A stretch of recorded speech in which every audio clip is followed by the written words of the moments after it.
It's Jen and Danielle, and we're here to talk about real estate.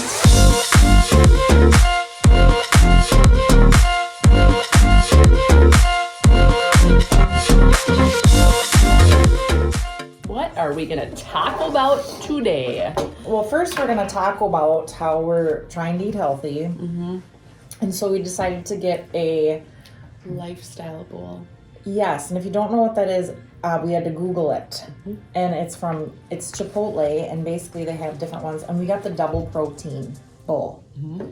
So it's rice and meat and all the veggies.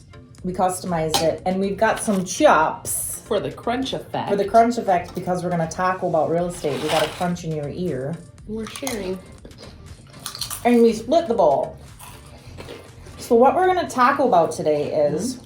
how to get your home ready to sell. Yes. The do not list. Yeah, what not to do when you're getting your home ready to list in today's market. Yeah. And one of the things that you might not think is a big deal, but realtors do, are the little things, the maintenance things. Mm-hmm. Changing your furnace filter, cleaning out the gutters in your home. These are things that someone might not necessarily see right away, but we'll also notice dusty air vents. Mm-hmm. And I think to myself, okay, if these are things that I can see showing a home, what are some things I can't see? Right. You don't want to make a bad first impression. That's Right. for sure. So like gutters, maintaining your gutters. I mean, if they, like you said, if they look in there and they see Trees debris growing. and what else have they let go? Right. And I mean, maybe some gutters you can't even see in the first showing, but some you can from a window or Right. whatever they might. Or here's the other thing. When the realtor is struggling to get the lockbox open, make sure that your door opens nice. Or if we need to jiggle it or pull on the door as we're turning the key, put that in the agent remarks. Tell your realtor so that we can easily get in, because the longer we're standing out there struggling to get in the lockbox, the longer the buyer is standing out there looking at, oh wow, this house is super dirty. There's mold all over it. They got cobwebs, and have a nice pot of flowers if it's not snowy outside. Clean up your step and your walkway. When people drive up, have it be the house where they're like, oh my God, this is so cute. On the block, right? Not the house where you pull up and you're like, oh, the lawn's not cut or the snow's not shovel shoveled. the driveway, shovel the Yes. walkway, because there's nothing worse than showing houses after it has snowed and you didn't shovel your sidewalk or your driveway. It's true.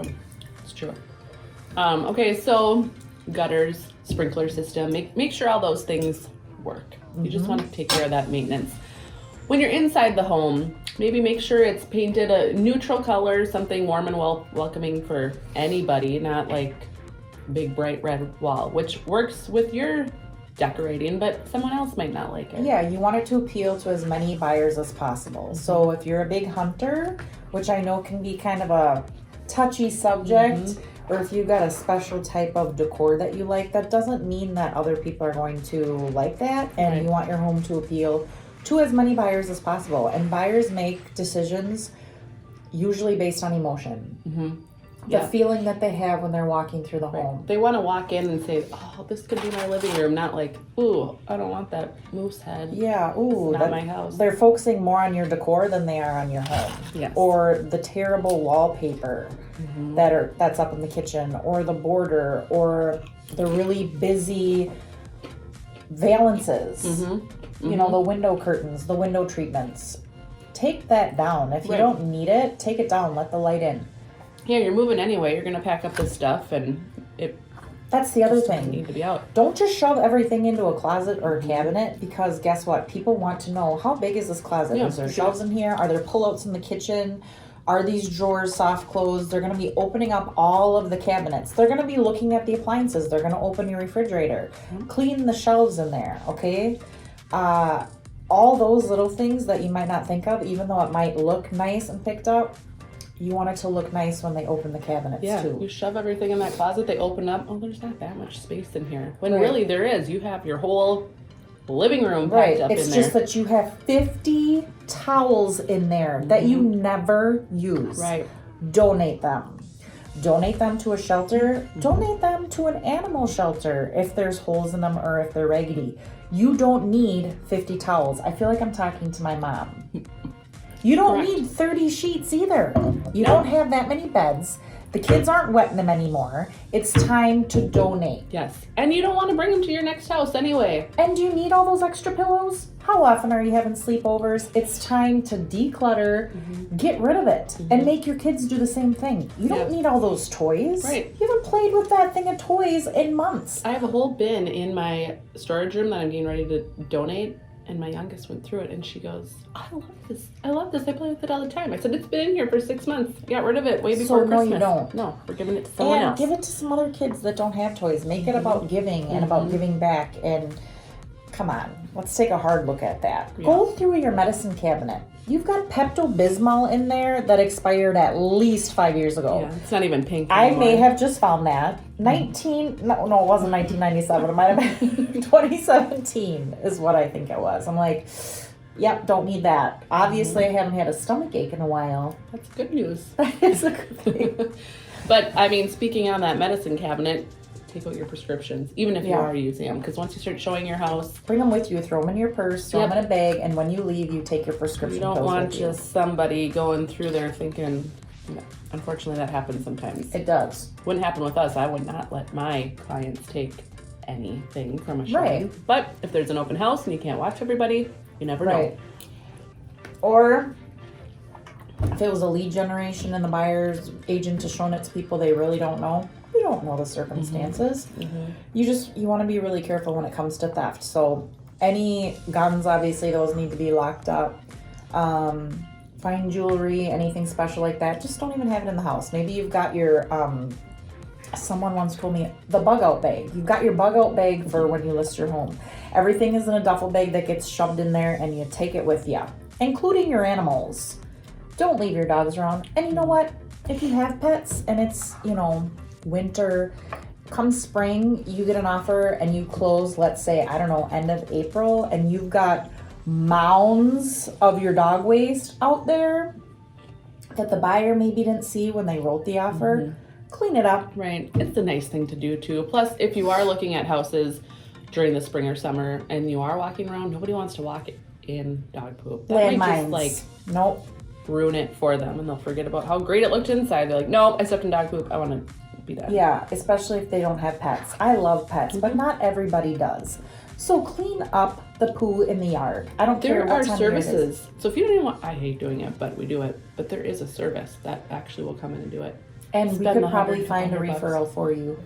So don't do it. There's nothing worse than going to a final walkthrough in the spring and you look out there and you're like, oh, that's right. They did have a German Shepherd that leaves people-sized turds around and nobody wants to try walking through that, especially when they're going to be moving into their first house. They want to get in. They want to enjoy it. They don't want to have to pick up all the crap, pun intended, in the yard. It's true. Okay. Sorry, I'm chewing. We talked about decluttering, depersonalizing too a bit. And we talked about changing up the paint, but don't leave that wall full of pictures of you and your family, and on your shelves you've got pictures or trophies or whatever. Again, Depersonalize. yeah, They let wanna them picture see themselves in there. Yes, not all that. Right. If you've got an old ripped couch, that also reflects on your home. And I'm not saying you go out and buy brand new furniture to sell your home, but what I am saying is maybe you take a blanket and you throw it over that ripped spot so people aren't focusing on stupid crap like that. You want them focusing on your home. Also, if it's 1,000 degrees outside, turn on your air conditioner. Yes. Don't be stingy with your, that's a touchy subject these days because electric's gone up. But just, make it at a comfortable temperature so people aren't in there like, oh, does the heat even work? Does the air even work? Right. It's so... And same thing when it's cold. Keep your, thermostat at a comfortable level. Have all of your light bulbs working. We don't want to go down into the basement, be searching for the light, finally turn the light on, and it's dark down there still. Bulbs in every bulb area that is possible. Yeah. Maybe even turn on the lights ahead of time. If you've got a day full of showings, just have them all ready so, people aren't... Especially if you have a dark basement that doesn't have a lot of windows. so we can see. There's nothing worse than going into an old home with kind of a creepy old basement and you find the cellar that they used to keep all of their jarred goods in. You know, we want it dark in there because it helps preserve the jelly. But we want to be able to see the jelly on the shelves. That's right. I don't want to have to, I mean, my mind wanders. Is there a murderer down here? And we joke about stuff like that while we're showing it. Yeah. Don't be that creepy basement. Mm-mm. Because there's a small percentage of buyers that like spooky things. But the majority of people are like, this gives me the creeps, let's get out of here. So paint all the walls white in the basement and your floor. Yeah, brighten it up. Brighten it up, turn the bulbs on, make it a little less creepy. We don't want to look and see, oh, there's an old crawl space right there with the dirt floor. That's where the dead bodies are. Because there was an addition put on the house and they never put a basement underneath. Do you have dead bodies in that crawl space in your house? Well, we poured concrete over it, so if there was dead bodies, there's Covered it. under concrete now at least, so they can't come up out of the dirt. That's good. Mm-hmm. I mean, I'm sure we could go on and on, but this just kind of touches on, you know, the basics. Mm-hmm. Yeah, what not to do when selling your home. Mm-hmm. If you have any questions, let us know. Yeah, we're happy to stop out and give you a free little walkthrough with some tips, tricks, and little things that you should do to get your home ready to put it on the market. That's right. Give us a call. Have a great day, everybody. See you next time. later.